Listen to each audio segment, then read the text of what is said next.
Arrow Season 5, Episode 7, Vigilante. I actually really enjoyed this episode. I thought the villain, or anti-hero, I guess, was actually pretty cool. Vigilante, I thought was a nice simple character for this episode. Simple design, but also very cool. It was mostly black, but like the little bit of red, blue, and orange. I was like, that's actually a cool little touch. It was a simple little bits of color. I was like, that's actually, it was an oddly cool outfit, as simple as it was. I was like, that's actually kind of a cool design. So I like the character design. I like the character himself, which was really cool. He had like goggles with like, they had like some Facebook face recognition on people before he shot them all. And then he's going around, got smoke bombs and disappearing like Batman all the time. So it was interesting going through this episode, and we have the team going up against this vigilante, and he's killing off all the bad guys. And it was very interesting in the beginning where everybody was like kind of coming at Oliver like, should we take this guy out, because he's taking out the bad guys. And I was kind of annoyed, honestly. I was kind of like, Oliver, like, they were mad at him in the last episode, like, oh, but now it's cool. Like, oh, you're pissed off that I was killing people, like, 4 years ago, but this dude just comes along and starts shooting everybody up, and it's like, should we take him down? And I'm like, why are they doing this now? So I was on Oliver's side early on in the episode when he mentioned that, and they're like, when he says, like, we can't have it both ways. Like, you can't be mad at me for killing people 4 years ago, just, because you just found out, but now you're mad at, not even Prometheus, a new vigilante that's killing a bunch of people off. So, it was interesting. And then, the end of the episode kind of explains Evelyn's thing, because she's like, who decides, who's a killer and who's a vigilante and stuff like that, or who's a psycho and who's a vigilante. And I was like, why is she still mad? I thought they had their whole little thing. And then we got the end of the episode with the little reveal where she knows who Prometheus is, or she's at least working with Prometheus, because it could be like that crazy villain thing where it's like, I work with him, but I still don't know who it is. So it could be that way. But it kind of explained why she was still so upset, because I was like, they had their moment and stuff, and I thought it was weird that she was still kind of coming at him a little bit about deciding who was a good killer and who was a bad killer. And I was like, I thought, they already had their moment there. It's like, it kind of makes a lot more sense now, because she's actually working with Prometheus. So, I don't know where that's headed, but I thought that was an interesting way to end it. I just wasn't expecting it. It's like Artemis and Prometheus working together. So, curious how that's supposed to play out. But the villain, Vigilante, I thought was interesting. Like I said, not much to him. Just went around. They encountered him a couple of different times, and that was really it. It was like, we still don't know who this person is. It's really hard. Like, this season, with these, like, random people showing up, like, we got Prometheus, and now we have Vigilante, who doesn't get killed, so I assume is going to show up, in a later episode. If not the next episode, then, somewhere else in the season. And I'm starting to think, like, man, one of these people has to be the DA guy, or I don't even remember his position, but the guy who does, like, the interrogation in this episode. I'm almost certain he's one of these two people, because they have this scene where, he does the kid. Also, him doing the interrogation was a little weird, because he's like, I've been to hell and stuff like that, and he, like, freaks the girl out. And I'm like, I don't know if that was just him being a good interrogator, or if he's, like, insane, because they also had that scene when he was trying to interrogate the other dude, and he was, like, starting to freak out a little and get real angry, and that's when Church, like, bust in, so it didn't get to go any further. And I'm like, they did that twice now, where he's done some weird stuff. And then they have the line where, when he's talking with Oliver, he's like, I'll get the people on this and follow these leads. And he's like, do it as fast as you can. I don't think this vigilante's, going to wait for the law. And then he's like, I bet he won't. And I was like, I couldn't tell if that's because he knows Oliver's secret, or if because he's a vigilante, or if he's Prometheus, which means he also knows Oliver's secret, which there's like a million different things.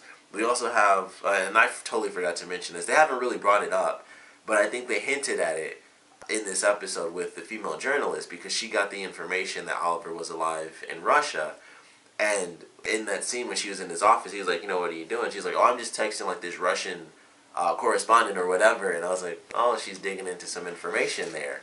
So that was like our little reference to that, because they hadn't really brought that up at all. Like, we haven't seen her talk with anyone, and it's just really hard to tell. It's like, I think either Vigilante or Prometheus, and probably Vigilante, is the guy who did the interrogation.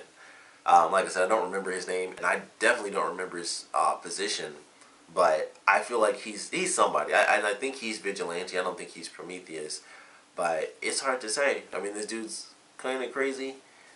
It's seemingly crazy. It's really hard to tell. I don't know. Like, they might be throwing hints like, hey, look how weird he is. And then it's going to be somebody totally different. That could certainly be the case. But they seem subtle enough that it could be him.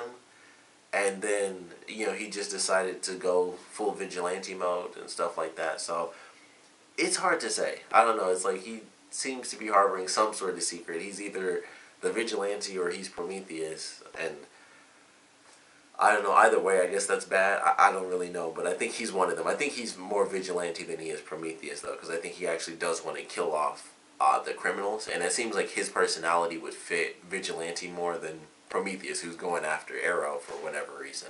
So I think that's who Vigilante is the guy. But I don't know. We'll have to wait and see on that. The Prometheus thing, same thing. It's like someone who knows who Oliver is. And I don't know if they're going to be tied to the flashbacks or not, which we got a pretty good flashback in this with Kovar and stuff, which I totally forgot to even talk about last time. But Dolph Lundgren, he's Kovar and stuff, which is cool. I like Dolph Lundgren. Like, I only know him from like 3 movies, and that's from, of course, Rocky and then the Expendables movies. But I like Dolph Lundgren. He's a giant of a human. And he's pretty cool as Kovar, honestly, and he's very menacing. Oliver did get one up on him during that scene when he like stabs him in the hand and then he holds the other knife to his neck. But sadly, he was tortured for so long, he just couldn't even fight. He could barely fight back. Like when he had the 2 guns, and Kovar is talking to him, he was like, your people worked with me, like they're using you. He was so messed up. Like when Kovar knocked the gun out of his hand, he was just like, oh crap, he got me. Like he looked tired after he knocked the gun out of his hand. I was like, man, he's just messed up. Like they referenced the fact that they had tortured him for days. Or, yeah, I think it was for days. And it was just interesting when he knocked the gun out of his hand, he was just like, oof, he got me. And I was like, wow, he's really messed up. He got his energy back during that fight, though, which I thought was pretty cool. And I thought it was just long enough. I thought it was a pretty cool, like, hand-to-hand fight, watching them really go against each other. And then, of course, the Brava come in, and the, leader of the Brava, he comes in, and it's like, hey, what's happening? And then he's like, I was trying to, prove to him that we were working together. So now Oliver's in this really weird situation in the flashback, but I thought it was good. He finds Tiana's mother, who works for Kovar, and that's a weird situation because clearly Tiana's mother trusts him, and now he knows, especially because Oliver was like screaming her name and stuff. He knows what Oliver knows, and it's like, okay, their kids disappeared and stuff like that, and he knows what Oliver knows, where it's like, Tiana told me that you're basically evil and stuff like that. So that's really weird. I don't know how his mission is going to go now that he's found her mom, even though he was scared to go find her in the first place. So now he's got like his mission to kill Kovar and relay the message are kind of one and the same. So I'm curious how that's going to play out now. But I thought the flashback was actually really good in this episode. It was actually pretty nice. And now it seems that there's going to be a lot of tie-in to the flashbacks, more than we've ever had. Well, maybe not more than we've ever had. We literally had Slade come back into the current timeline. So maybe not more than we've ever had, but kind of similar to that, where someone from the past is either already there in Prometheus, or someone that's actually going to come back from the from the flashbacks. I don't think it's Kovar. I kind of doubt. It doesn't seem like the same stature to me or anything like that, so I don't think it's Kovar. But I feel like it's someone. It's clearly someone that knows who Oliver is because of the names like that. That in itself was fact enough. Although it took this episode for Oliver to figure that out. Where he's like, maybe Prometheus knows who I am. I was like, you didn't get that from like the super secret list that your dead father gave you 8 years ago. Like that should have been a real big clue. This person knows something. They at least know something. They might not have known who he was before church, but it's like clearly they knew something. Like, there was something going on there that it's just pretty crazy. It's like, alright, there should have been a big clue right there that they knew who you were, or at least knew something crazy about you. And he didn't figure it out until they were kind of like framing Lance in this episode, who also had, once again, a really good episode.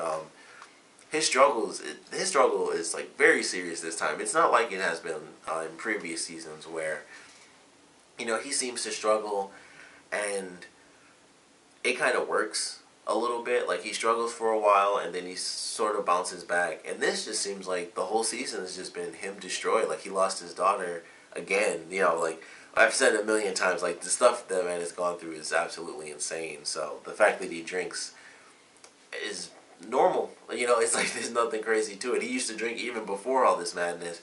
So now that he does again, isn't surprising. And, you know, Thea's really trying to do everything she can to help him out, and she learns the truth, which of course she eventually tells Oliver. But I really don't know what to expect with Lance's storyline. Like, I keep feeling like it's going to get to that point where he bounces back again, because he always does. Like, every time something bad happens, he bounces back. But I feel like this has been the longest and the worst he's ever been. Like, he's been drinking before. Like, I think it was like maybe season 2 or 3. And it was like him and Laurel had to like really work together to go to AA. And it was like, alright, they both had their issues back then, and then eventually it worked out. And now he's got like no one to help him. You know, his one daughter's dead. The other daughter, who died like twice, is now jumping through time. So he's got nobody. And it's just hard to watch his character. Like, it's definitely enjoyable, but it's like, man, it's so sad to see this dude go through all this insanity, and he wants it to work, but it's just like, it's tough, you know. So watching him, I just don't know where it's gonna head. I don't know if I don't think the sort of framing thing is gonna get too far advanced. You know, it's like, I don't really know what the point of all that stuff was, but it was a start. So maybe Prometheus is going to push it a little bit further, and I think everyone's going to figure out, like, he can't possibly be this super villain, you know, like throwing daggers and, you know, jumping off rooftops and crap, considering how drunk he is all the time. I think that'll be a pretty obvious connection. But I'm curious where it's headed, because he's just down in the dirt right now, and it just doesn't get better. It seemed like it was getting better when he got hired, and I was like, okay, this is the part where he rebounds. And then it was like, nope, he does not, and he even quits his job in this episode. So, I don't know. I'm not sure where it's headed, but I'm still enjoying what they're doing with this character, and I'm excited to see, you know, where it goes. And, you know, it seems like, I'm sure he'll bounce back. It's Lance. They can't just make him depressing 100% forever, for the rest of the series until he dies. So, I'm sure something is going to happen with that, but I think it'll just take a lot longer this time, because things have just been so crazy for him. But still rooting for him, as always. But I thought he had yet again, you know, just like the last episode, it's the same emotion, but it's still a fairly powerful emotion considering all the stuff that he's gone through. So I like the stuff they're doing with Lance, and also, you know, Thea in conjunction with that, her trying to help him so much, outside of all the superhero craziness going on. It's just Thea trying to help this dude that she cares about, and it's like, man, something about that I just really love. Like, it's just one of the really simple things for this season. It's not superhero based or anything, and it's something that we're familiar with because of Lance. So that they're going back to it, it doesn't feel repetitive or anything, because it's just, he only goes back to it during the worst, you know, moments, and this is like the worst moment for him. So I'm really enjoying what they're doing with that. It's outside of all the superhero stuff, and it just works. So I really like that. Kind of going along with, you know, the family sort of dynamic. Diggle in this episode had some good stuff too, where he's kind of going a little stir crazy, you know, being by himself and not being able to be with his family. And Renee has an amazingly human moment where he actually gets Lila and little baby John, which, I'm not gonna lie, I saw the kid in this episode and I was like, now I'm like, before it was weird, now I'm just disappointed, because I'm like, I just wish they didn't do that. I wish it was still baby Sarah, but for whatever reason they stopped that, and it's just like seeing the little boy, I was like, oh, it's just, it doesn't have the same impact because of the reasoning behind the name for the baby and all that stuff, and it's just seeing the kid, I was like, that's actually really disappointing. And also, the kid was 2, but I could have sworn in that picture, if you watch the Flash episode, I thought that kid was way older than 2. So that was weird when he was like, I missed his 2nd birthday. I was like, oh, I thought that kid was like way older than that. They even have it in the recap during, I think it was during the episode when they saved Diggle from prison or whatever. I was like, I could have sworn that kid looked way older. I thought the kid was like 4 or 5, and he was like, I missed his 2nd birthday. I'm like, that was weird. You know, same time frame, but I don't know, I just thought that was a little weird when thinking on the picture. I was trying to find the picture before doing this review, but I couldn't. I'm like, I could have sworn like it was way older than 2 in that picture, but either way, he has a nice little family moment, and Renee was surprisingly cool in this episode. But going through it, I was like, man, Diggle's kind of losing it, in this episode. Then it made a lot of sense. He's just away from his family. He's stuck. Crazy situation going on with him, and I'm curious when they're going to get back to that, because it seems like he's in prison and it's like, yep, that's it. There's no possible way to correct this. So, of course, there's going to be a way. They're going to find these people and they're going to find the nuke and all that stuff. And they're dealing with all this stuff. And it's like, that nuke is supposed to be sold to somebody, and it's a nuke, so we know what they can do. So I don't know when they're getting back to that, but at some point, they're going to have to. Like, that's just the way it's going to be. Like, there's a nuke out there, and there's like a group of corrupt, people within the army trying to sell this thing. They have to get back to that at some point. They can't just leave that alone and it means nothing to the entire world. It's a nuke being sold to somebody who didn't show up suspiciously. So there's a million questions I still have about that, but they've kind of let that go for now, and Dick was just, back home with the team. But they're going to get back to that at some point. Hopefully this season, and they don't save it for, like, next season. But we're just going to have to wait for that. He's back home, and it's like, whatever. That happened over there. He's here now, so we just have to wait for it. But I like what they did with him. Like I said, the Lance Thea stuff was good. Vigilante, I think, is pretty awesome. As this weird sort of anti-hero. He really does fight against the team a lot, though, which I kind of enjoyed. It was like, they're going after him to stop him from killing all these criminals. And just the way they did it, I kind of enjoyed it a lot more. Because it wasn't like Prometheus, who's like, I'm going specifically after the Green Arrow. Vigilante is trying to take out criminals. And then it's like, look, I don't want to fight you guys. But basically, you're stopping me from killing criminals, so I will kill you. Like, he was going to kill Curtis when they were in the bank and everything. And it's like, he should have been able to, because there's no reason Oliver was able to pull out an arrow and shoot it before that guy was able to pull the trigger. He's not moving that fast. But fortunately, Curtis doesn't die, and of course the guy escapes because like a smoke bomb goes off and he disappears again, like Batman. So I like the villain, or anti-hero, I guess. I don't want to call him a villain because clearly he's trying to kill criminals, so he's definitely in the anti-hero status, like Punisher, I guess. So I like the character at this point, and I am curious to see if my prediction is right that it's going to end up being this guy. But I like what they did with him, and I hope he does come back in the next episode. I actually like him because he does cause an odd conflict with the team. He's obviously a pretty good fighter because he seems to like get the jump on everybody, and he's constantly, stopping like the whole team. Of course, he has a gun too, so from a distance, he's like, you guys are like 20 feet away. Don't move because I have a machine gun. I can kill everybody. So he does have a certain advantage over most of the members outside of Diggle and Renee. So yeah, I don't know how they're gonna really take this character down, or if they'll take the character down. But I'm certainly excited to see where they go with it. But I like this episode. I thought the flashback was fun. Like I said, it seems like they're hinting more towards a lot of people knowing Oliver's secret, but it's hard to tell how these different secrets are going to affect him. Because, of course, we have, the journalist finding out that he was alive in Russia. He wasn't on the island the entire time. So there's that.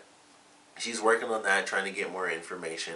We still don't know if he killed Kovar or not, so she might end up... I don't know if they'll do it that way. I think that'd actually be kind of cool if we get some sort of information about the flashback in the present timeline where she reveals something. And it's like, holy crap, this is how this played out, and then we see how it got to a certain point. But it's hard to say. Like, we have that secret out there for him, and then we have, of course, Prometheus, who knows who Oliver is. So I don't know. And then the fact that Evelyn is working with Prometheus, I would assume, Prometheus probably knew who Oliver was before, Church. So I don't know. I don't know where things are headed, but this was a pretty fun episode. I certainly enjoyed it.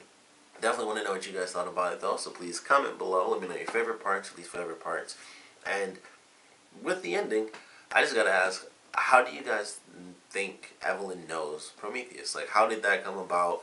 I definitely want to know your predictions for Prometheus, and also Vigilante, because I really think it's that guy now, because he doesn't seem like he's a full-on villain. But clearly, with those weird interrogation scenes they gave him I'm like, I wouldn't be surprised if he got beat and it's like, haha, he's Vigilante. Hopefully they don't do it that way because that would be weird. But those, that's kind of what I think. I really think he's Vigilante, and I don't even know what to think about Evelyn knowing Prometheus. But fun episode. Random thing, I just thought of this, but I love the bulletproof netting thing that he had because I love that they're using trick arrows a lot more in this season. So that was kind of awesome. I was like, sweet, they're just doing more of the comic book stuff where he's doing sillier things. So I love that, and it was also pretty cool to see him shoot it, and then a bulletproof net comes out and hits the wall. It's like, sweet, they're doing a lot of the trick arrows still. So just wanted to throw that in there because I remembered it. But like I said, want to know your predictions as to who Vigilante is, what the connection is between Evelyn and Prometheus, and of course I want to know what you guys thought about the episode in general. So please comment below, let me know, and thanks for watching.